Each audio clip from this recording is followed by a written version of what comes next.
الله أكبر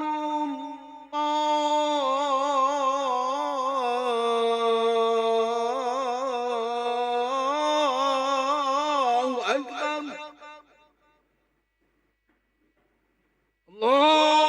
الله أكبر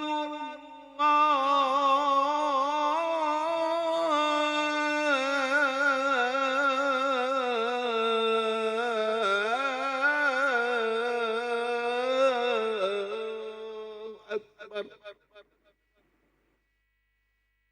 أشهد أن لا إله إلا الله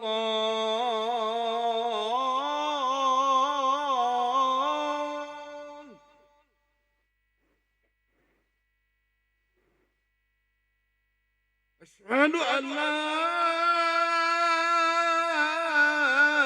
إله إلا الله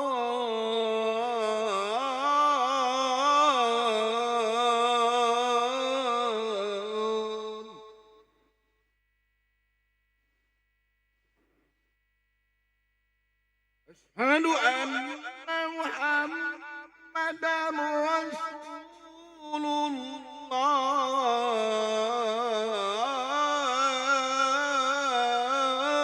الله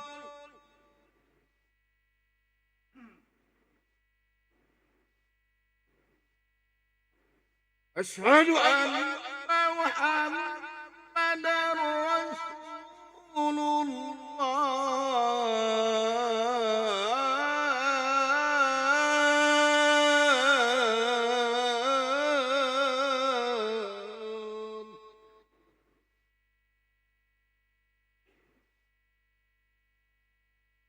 حي على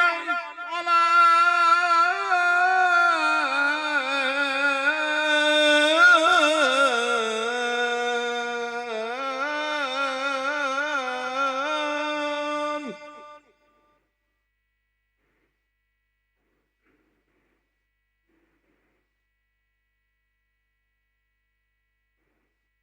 حي على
Bismillahirrahmanirrahim. Assalamualaikum warahmatullahi wabarakatuh.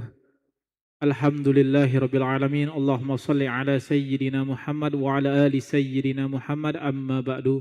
Jemaah salat zuhur yang dirahmati oleh Allah, kami ucapkan selamat datang, ahlan wa sahlan wa marhaban bihudurikum fil Masjid Sultan Mahmud Badaruddin Jaya Wikrama Palembang. Alhamdulillah, hari ini Senin 17 Agustus 2026 Masehi atau bertepatan dengan 4 Rabiul Awal 1448 Hijriah. Mari bersama melaksanakan salat zuhur secara berjamaah.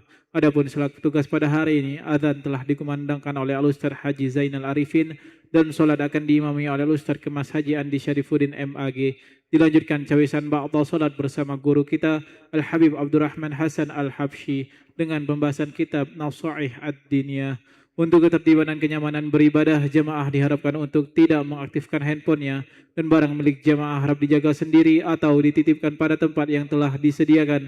Dan kami himbau kepada para jemaah untuk berniat iktikaf ketika memasuki masjid serta dapat mengikuti rangkaian zikir dan doa bersama imam sampai dengan selesai. Demikianlah harap dimaklumi. Atas perhatiannya kami pengurus Masjid Sultan Mahmud Badaruddin Jaya Wikrama Palembang mengucapkan terima kasih. Semoga Allah Subhanahu wa taala menerima rangkaian ibadah kita. Amin ya rabbal alamin. Wassalamualaikum warahmatullahi wabarakatuh. Allahu Akbar, Allahu Akbar. Asyhadu an la ilaha illallah.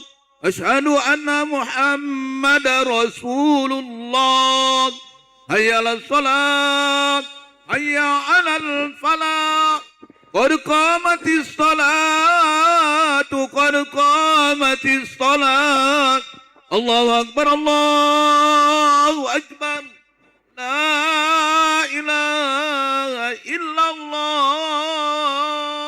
La ilaha illallah. Sayyidina Muhammad Rasulullah sallallahu alaihi wasallam. Aqamallahu adamaha ma damat as-samawati wal ard. Wa ja'alana min as-salihin 'alaiha. Sawu sufufakum fa inna tahta as-sufuf min tamamis salah. Syatrul bismillah. Malikin nas malikin nas salli wa razuli imam Allahu Akbar.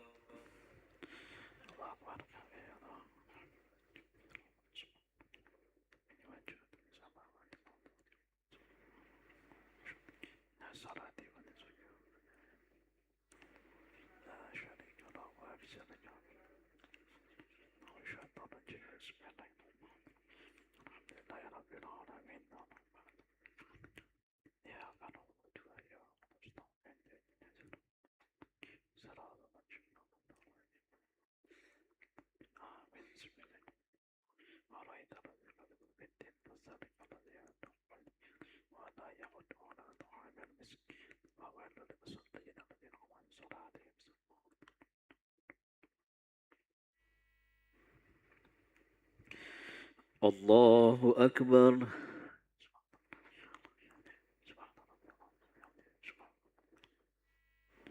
Sami Allahu liman hamidah. Allahu Akbar.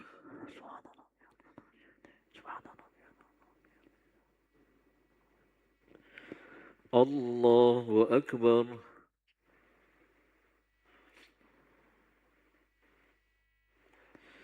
Allahu Akbar.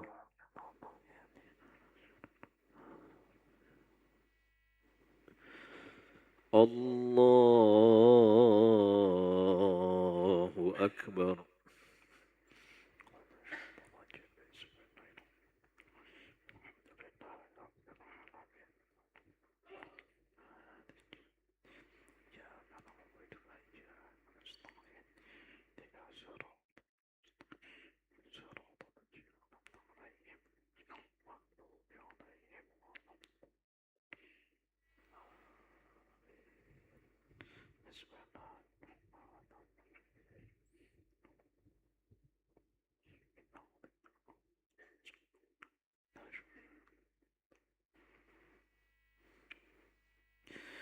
Allahu Akbar.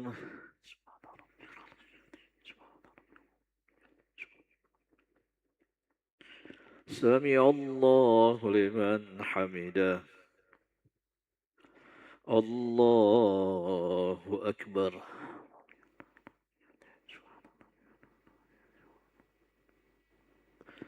الله أكبر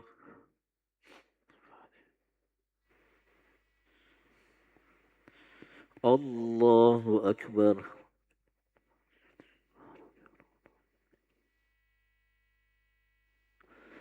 الله أكبر التحيات المباركات السلام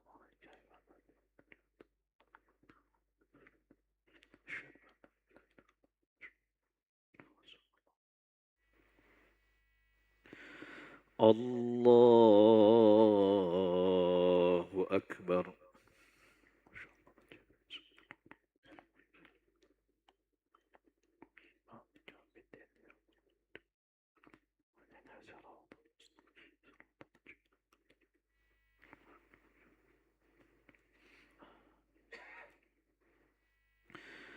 الله أكبر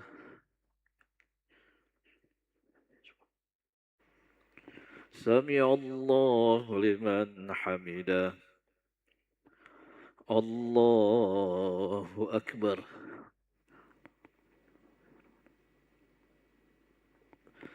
الله أكبر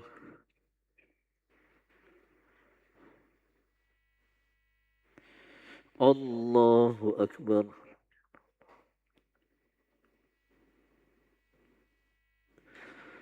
الله أكبر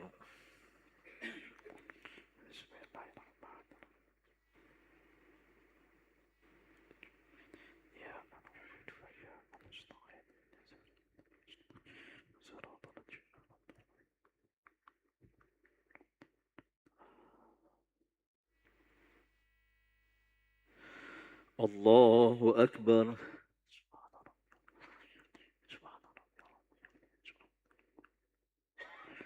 سمع الله لمن حمده الله أكبر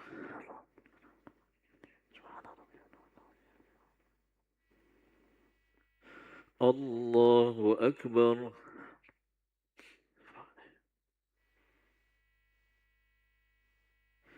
الله أكبر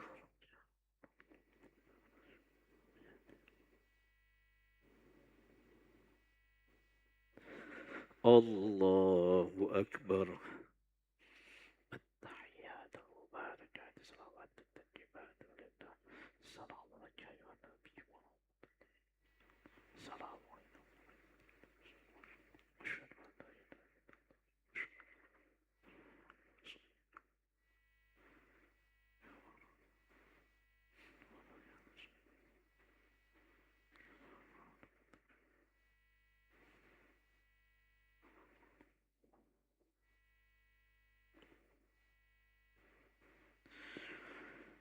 السلام عليكم ورحمة الله السلام عليكم ورحمة الله بسم الله لا إله إلا هو الرحمن الرحيم والحزن أستغفر الله العظيم الذي لا إله إلا هو الحي القيوم وأتوب إليه أستغفر الله العظيم الذي لا إله إلا هو الحي القيوم وأتوب إليه أستغفر الله العظيم الذي لا إله إلا هو الحي القيوم وأتوب إليه لا إله إلا الله وحده لا شريك له والحمد يحيي ويميت وعلى كل شيء قدير لا إله إلا الله وحده لا شريك له والحمد يحيي ويميت وعلى كل شيء قدير لا إله إلا الله وحده لا شريك له والحمد يحيي ويميت وعلى كل شيء لا إله إلا الله وحده لا شريك له والحمد يحيي ويميت على لا إله إلا الله وحده لا شريك له والحمد يحيي ويميت لا إله إلا الله وحده لا شريك له والحمد يحيي ويميت لا إله إلا الله وحده لا شريك له والحمد يحيي ويميت لا إله إلا الله وحده لا شريك له والحمد يحيي ويميت على كل شيء قدير لا إله إلا الله وحده لا شريك له والحمد يحيي ويميت لا إله إلا الله وحده لا شريك له والحمد يحيي ويميت